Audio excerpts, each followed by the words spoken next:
Hi, welcome to the Eurofit Direct video on how to fit the double wall soft close drawer box. As always, we'll look at the measuring, the fitting, the safety aspects and the tools that are required for the job.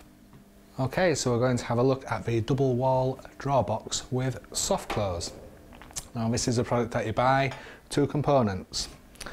One is the runner, which fits to the inside of a carcass, and then there is the actual side of the drawer. Now the way this works is you create your own base and your own back, connect the two sides and then put this on to the runners. Very, very easy to do. One thing to make sure though, you always use a 15mm base and a 15mm back. Anything larger than that won't actually fit. The system comes in varying depths up to 550mm, and as we already mentioned, you can do any width that you want by creating your own base and back. The sides come in just one height, but should you wish to use a large front and large back for, say, a pan drawer, there is a rail system that can be purchased separately as well.